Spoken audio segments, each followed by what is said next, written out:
Welcome back to the Explainer, everyone. Over the course of our web scraping and HTTP block, we've been building up a seriously comprehensive toolkit.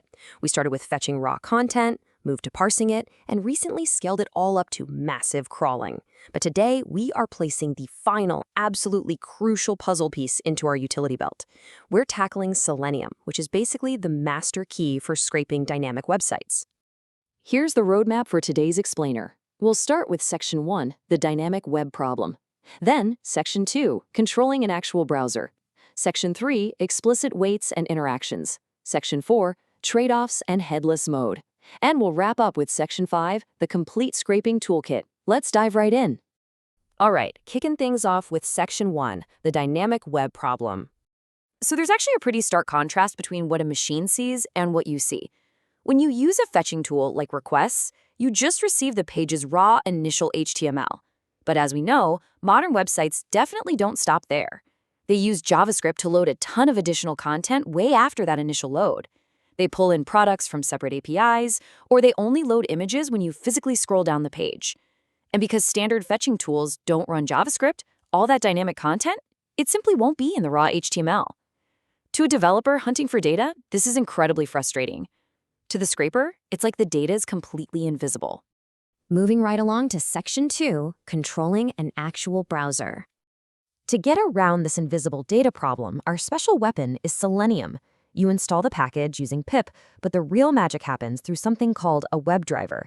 Think of it as a separate little program that allows Selenium to directly communicate with and basically puppeteer a real web browser like Chrome or Firefox.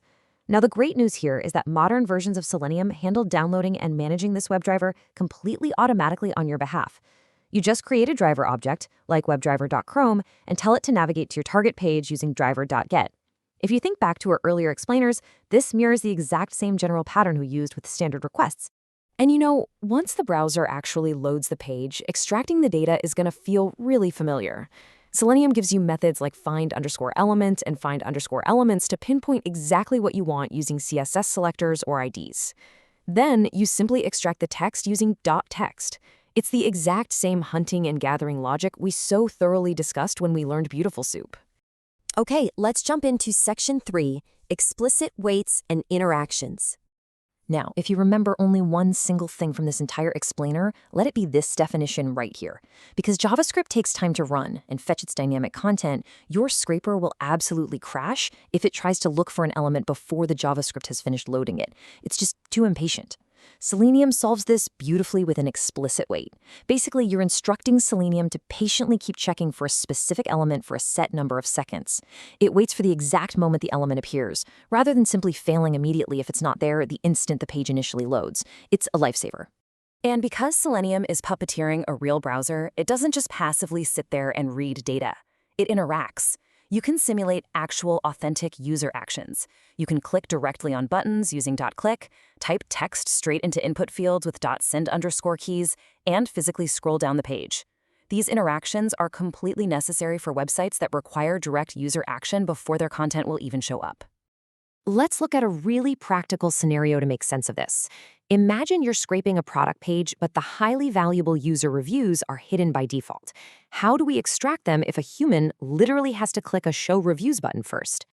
Well, here is the exact interaction workflow to solve that puzzle. First, we navigate directly to the product page. Second, we use an explicit wait to properly ensure that the Show Reviews button has actually finished loading on the screen. Third, we use .click to simulate clicking it. Fourth, and this part is absolutely vital, we use another explicit wait to allow the reviews themselves to finish loading in response to our click. And finally, we extract that newly visible content. This is a complete, powerful workflow that would be completely impossible using just our older tools alone. Which brings us to Section 4, trade-offs and headless mode. I have to be honest with you guys, Selenium does have its kryptonite. Because it's running a complete real web browser, it is considerably slower and significantly more resource-intensive compared to just fetching raw HTML. Think about it. You are booting up an entire web browser just to read some text. For that reason, Selenium should absolutely not be your default tool for every scraping task you encounter. So, how do we know when to actually use it? Well, you should always follow this quick diagnostic workflow. Step 1.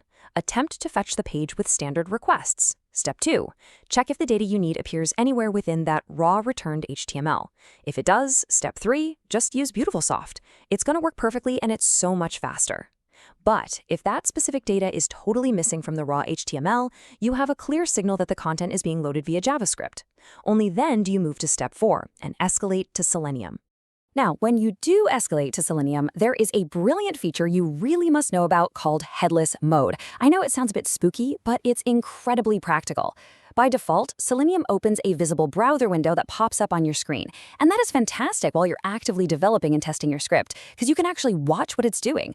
But for real-world production use, you can configure Selenium to run headless. This means the browser runs entirely in the background with absolutely no visible window. It's noticeably faster, and it's considerably more appropriate for scripts running automatically and unattended on remote servers. And finally, Section 5, the complete scraping toolkit.